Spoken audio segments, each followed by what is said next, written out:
سورۃ القصص آیت نمبر 51، رکوع نمبر 9۔ 8 رکوع مکمل ہو چکے ہیں، 9واں رکوع شروع ہو رہا ہے۔ نصف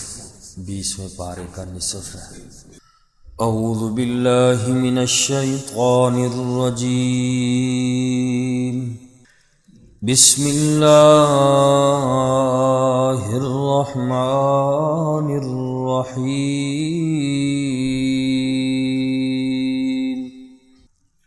وَلَقَدْ وَصَّلْنَا لَهُمُ الْقَوْلَ، اور البتہ تحقیق ہم نے ملا دیا ان لوگوں کے لیے نصیحت کی بات کو، لعلہم یتذکرون،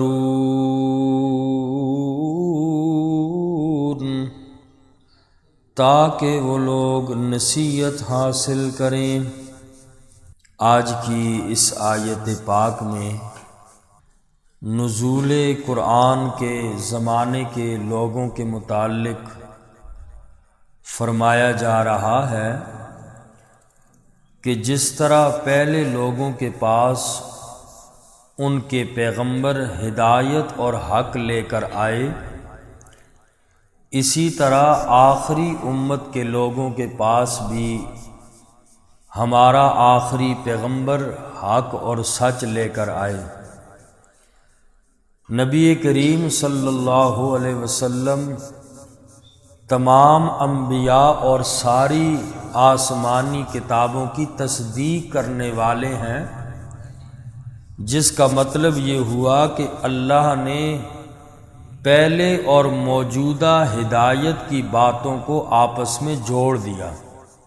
پہلے انبیاء کی بھی تبلیغ، دعوت، ہر نبی آیا اور سب کے اصول ایک ہی تھے، فروعی مسائل میں اختلاف تھا، عقائد ہر دور کے انبیاء کے ایک ہی تھے۔ تو اللہ نے سابقہ اور موجودہ ہدایت کی باتوں کو آپس میں جوڑ دیا۔ ایک سلسلہ انبیاء کا حق سے شروع ہوا، امام الانبیاء صلی اللہ علیہ وسلم تک اس سلسلے کو آپس میں ملا دیا، جوڑ دیا۔ تو یہی مطلب وَلَقَدْ وَصَّلْنَا لَهُمُ الْقَوْلَ، ہم نے ملا دیا ہے ان لوگوں کے لیے نصیحت کی باتیں۔ اور بعض مفسرین نے یہ فرمایا کہ قرآن کریم کو تھوڑا تھوڑا کر کے نازل کیا، جوڑتے چلے گئے، ملاتے چلے گئے، تاکہ لوگ اس کو ضبط کر سکیں، یاد کر سکیں اور اس میں غور و فکر کر کے نصیحت حاصل کر سکیں۔ ملانے کا دو مطلب ہو گئے، یا تو پہلے انبیاء کا حق اور ہدایت آخری نبی تک مل گیا،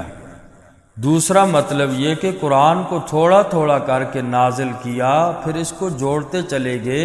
تاکہ لوگ اس میں غور و فکر حاصل کر کے نصیحت حاصل کریں۔ فرمایا وَلَقَدْ وَصَّلْنَا لَهُمُ الْقَوْلَ، اور البتہ تحقیق ہم نے ملا دیا ہے ان لوگوں کے لیے نصیحت کی بات کو، لعلہم یتذکرون، تاکہ وہ لوگ نصیحت حاصل کریں۔ الذین آتیناہم الکتاب، وہ لوگ کہ جنہیں ہم نے دی کتاب، من قبلہ، اس قرآن سے پہلے، ہم بہ یؤمنون، وہ اس پر ایمان لاتے ہیں۔ یہود و نصارہ کی اکثریت ضد اور عناد پر اڑی ہوئی تھی، اور ان میں سے کچھ لوگ اللہ کے پاک پیغمبر صلی اللہ علیہ وسلم اور قرآن پر ایمان لائے۔ مدینے کے بہت کم یہودی تھے جو مسلمان ہوئے۔ حضرت عبداللہ ابن سلام رضی اللہ تعالیٰ عنہ اور ان کے کوئی ساتھی، اللہ نے انہی کی تعریف میں فرمایا کہ ہم نے ان لوگوں کو کتاب دی اس قرآن سے پہلے، اور ان لوگوں نے جب قرآن آیا تو اللہ کے قرآن پر بھی ایمان لے آئے۔ وہ یہود و نصارہ میں سے اس قرآن پر ایمان لائے۔ اللہ نے ان لوگوں کی تعریف فرمائی اور ان کے متعلق فرمایا وَإِذَا يُتْلَى عَلَيْهِمْ، اور جب قرآن پڑھا جاتا ہے ان پر قَالُوا آمَنَّا بِهِ، انہوں نے کہا ہم ایمان لائے اس قرآن پر، اِنَّهُ الْحَقُّ مِن رَّبِّنَا، بے شک یہ قرآن حق ہے ہمارے رب کی طرف سے، اِنَّا كُنَّا مِن قَبْلِهِ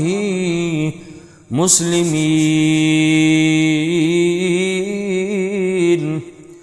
بے شک ہم اس کے پہلے ہی سے فرما بردار تھے۔ اہل کتاب کے متعلق فرمایا کہ یہ وہ لوگ تھے جنہوں نے قرآن پر ایمان لایا۔ جس وقت ان لوگوں پر قرآن کریم کی تلاوت کی جاتی، قرآن کریم ان کو پڑھ کر سنایا جاتا، اور ان لوگوں نے قرآن سن کر یہی کہا کہ ہم پہلے بھی مسلمان تھے اور اب بھی مسلمان ہیں، اور پہلے ہم تورات اور انجیل پر ایمان رکھتے تھے، اور جب تورات اور انجیل پڑھا اور اس کے اندر پیشن گوئی فرمائی آقا علیہ السلام اور قرآن کی،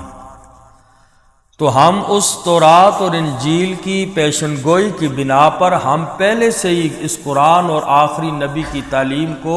تسلیم کر چکے تھے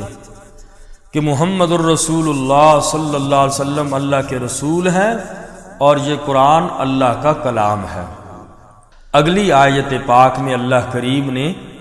ایسے اہل کتاب لوگوں کے لیے دورے اجر کا ارشاد فرمایا کہ ان لوگوں کو دورہ اجر ملے گا، کہ جنہوں نے تورات اور انجیل پر بھی ایمان رکھتے ہیں اور قرآن کریم آیا تو اس پر بھی ایمان لائے، ان لوگوں کے لیے اجرہم مرتین، ڈبل ان کا اجر ہے۔ دورہ اجر اس لیے ہے کہ انہوں نے صبر کیا، پہلے وہ سابقہ دین پر ایمان لائے، پھر جب نبی کریم صلی اللہ علیہ وسلم تشریف لائے تو انہوں نے ان کی دعوت کو بھی تسلیم کیا، قرآن کریم پر ایمان لایا، جس وجہ سے انہیں بڑی تکالیف کا سامنا کرنا پڑا، بڑی تکلیفیں اٹھائیں، تو انہوں نے ان تکلیفوں پر صبر کیا، دین پر جمے رہے، تو اللہ فرماتے ہیں یہ لوگ دورے اجر کے مستحق ٹھہرے۔ اس لیے اہل کتاب میں سے کوئی مسلمان ہوا تو وہ دورے اجر کا مستحق ہے کہ ایک تو پہلی کتابوں پر بھی ایمان ہے، اور پھر اسلام کے اندر آیا، جو تکلیفیں برداشت کی اپنوں اور غیروں کے تانے، اس پر اس نے صبر کیا، تو اللہ فرماتے ہیں ان کو ڈبل اجر دیا جائے گا۔ فرمایا اولئک یؤتون اجرہم مرتین، یہی وہ لوگ ہیں دیا جائے گا انہیں ان کا اجر دوہرا، بما صبروا، اس لیے کہ انہوں نے صبر کیا، وَيَدْرَؤُونَ بِالْحَسَنَةِ السَّيِّئَةِ، دوسری ان لوگوں کی صفت اللہ نے بیان فرمائی، وَيَدْرَؤُونَ، اور دور کرتے ہیں، بِالْحَسَنَةِ السَّيِّئَةِ، نیکی سے برائی کو ختم کرتے ہیں۔ تیسری صفت بیان فرمائی، وَمِمَّا رَزَقْنَاهُمْ يُنْفِقُونَ، اور اس سے جو ہم نے انہیں دیا وہ لوگ خرچ کرتے ہیں۔ دوسری صفت یہ بیان فرمائی کہ یہ لوگ برائی کو نیکی سے دور کرتے ہیں، ہٹاتے ہیں۔ مطلب یہ ہے کہ ایسے لوگ برائی کا جواب برائی سے دینے کے بجائے بلائی سے دیتے ہیں۔ اور تیسری صفت بیان فرمائی، وَمِمَّا رَزَقْنَاهُمْ يُنْفِقُونَ، حلال مال میں سے وہ خرچ بھی کرتے ہیں۔ یہ صرف اہل کتاب کے لیے مخصوص نہیں بلکہ تمام اہل ایمان کے لیے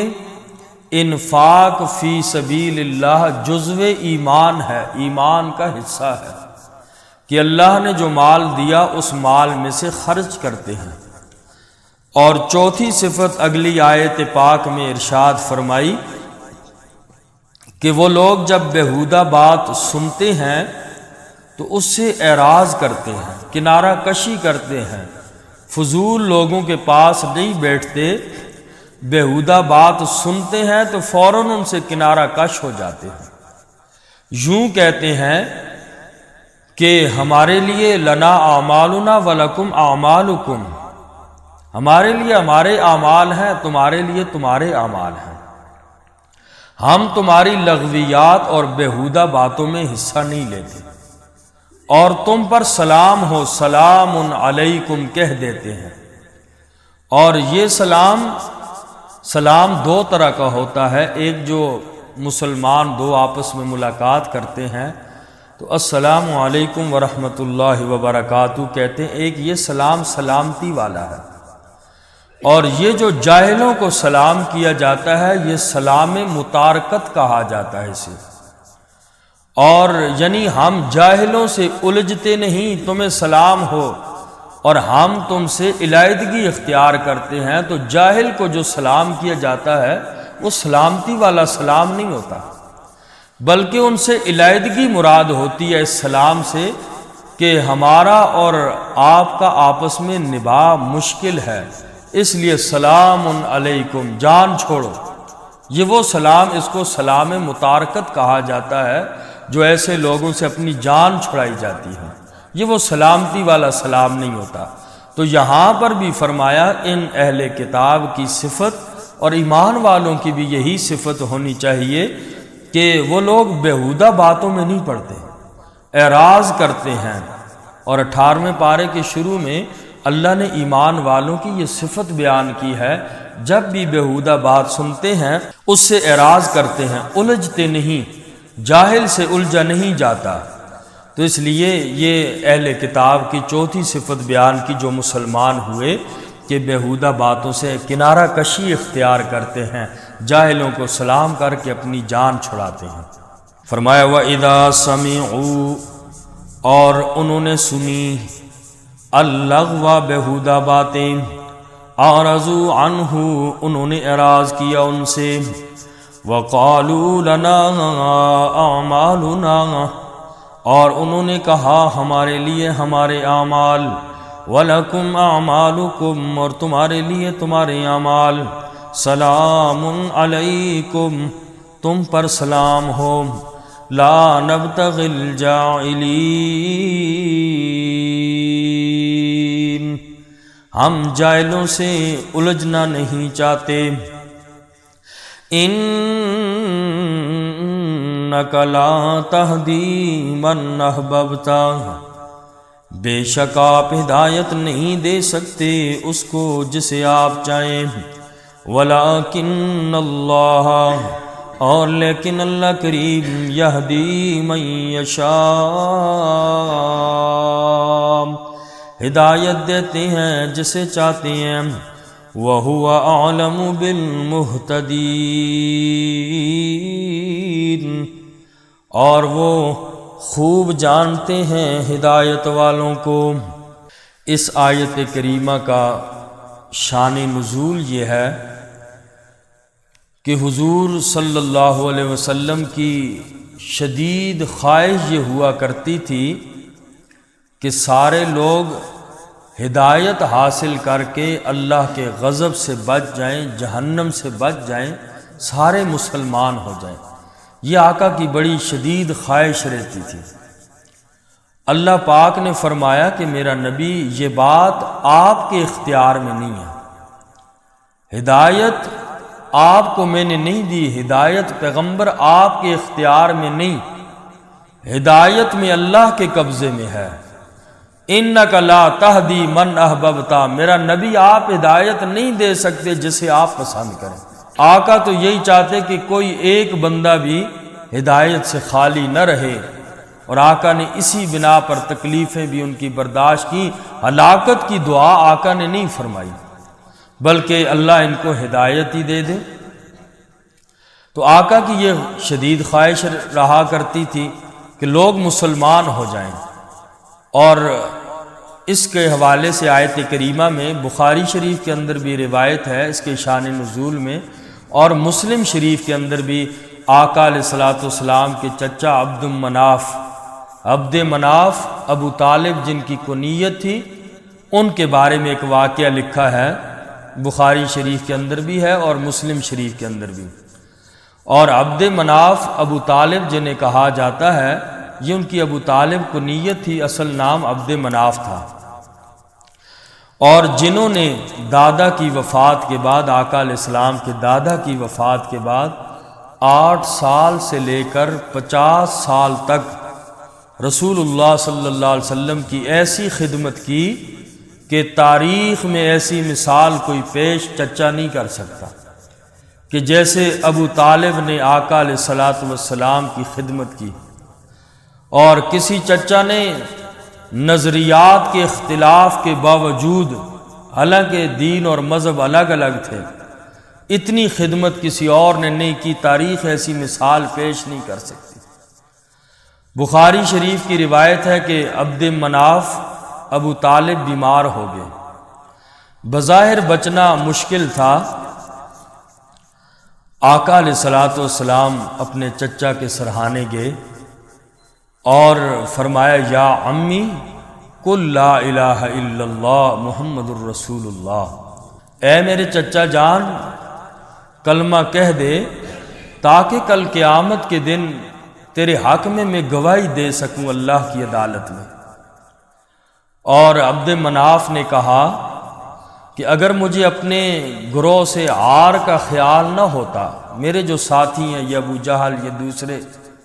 ان سے اگر عار کا خیال نہ ہوتا تو میں آپ کی آنکھیں ٹھنڈی کر دیتا۔ یہ چچا نے آقا علیہ الصلوۃ والسلام کو یہ الفاظ بیان کیے، اور ایک روایت کے اندر یہ بھی ہیں، وَلَقَدْ عَلِمْتُ بِأَنَّ دِينَ مُحَمَّدٍ مِّنْ خَيْرِ أَدْيَانِ الْبَرِيَّةِ، اے میرے بھتیجے مجھے معلوم ہے کہ تو سچا ہے اور تیرا دین سارے دینوں سے سچا ہے، میں اس کو جانتا ہوں، مگر مجھے شرم آتی ہے کہ میرے ساتھی کہیں گے کہ مرتے وقت محمد کا کلمہ پڑھ کے چلا گیا، اپنے دین کو چھوڑ دیا۔ اور اگر یہ بات نہ ہوتی تو اے میرے بھتیجے میں تیری آنکھوں کو ٹھنڈی کر دیتا، میں لا الہ الا اللہ بھی پڑھ لیتا، لیکن کیا کروں، میں اپنے ساتھیوں کی عار کی وجہ سے کلمہ نہیں پڑھ سکتا تیرا۔ ابو جہل بھی پاس ہی بیٹھا ہوا تھا، اور شروع میں جب آقا علیہ السلام تشریف لائے تو ابو جہل اور باقی سردار بھی بیٹھے تھے۔ بہرحال چچا نے، آقا علیہ السلام نے سب کے سامنے کہا اپنے چچا کو کہ بات مان لے، تو کلمہ پڑھ لے۔ اور کافی دیر آقا علیہ السلام بیٹھے گئے کہ یہ سارے اٹھ جائیں، میں چچا کو منا لوں کسی طریقے سے کلمہ پڑھ لیں، لیکن سارے تو اٹھ گئے کافی دیر تک، ابو جہل نہ اٹھا۔ وہ سمجھ گیا کہ اب اس کے اندر کچھ لچک پیدا ہو گئی ہے، کہ اس نے کہا کہ اگر یہ میرے ساتھی نہ ہوتے تو میں تیرا کلمہ پڑھ لیتا۔ ابو جہل بیٹھا رہا کہ ایسا نہ ہو کہ یہ محمد کا کلمہ پڑھ کے اپنے دین کو چھوڑ کے بیٹھ جائے۔ آخر ابو جہل پاس ہی تھا، کہنے لگا ابو طالب کو کہ اے غدار، مرتے وقت تو اپنا کلمہ اپنا دین چھوڑ کے جا رہا ہے۔ اور ابو طالب کو اس نے اپنی طرف کھینچا۔ بخاری شریف کی روایت ہے، ابا ان یقول لا الہ الا اللہ، انکار کر دیا ابو طالب نے کہ میں کلمہ نہیں پڑھتا۔ اور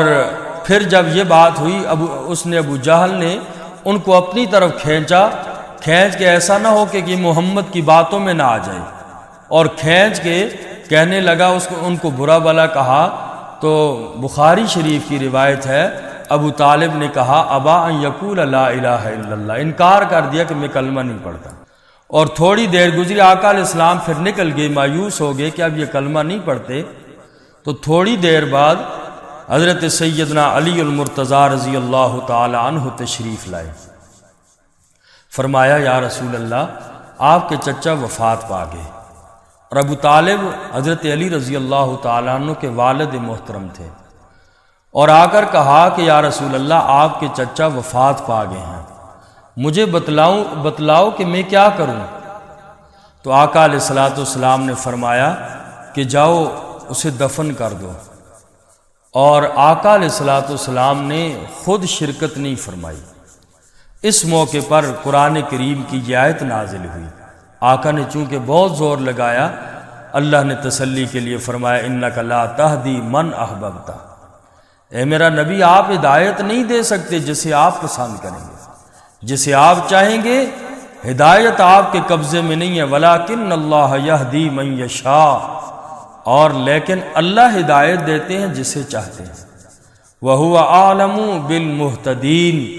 اور وہ اللہ خوب جانتے ہیں ہدایت والوں کو۔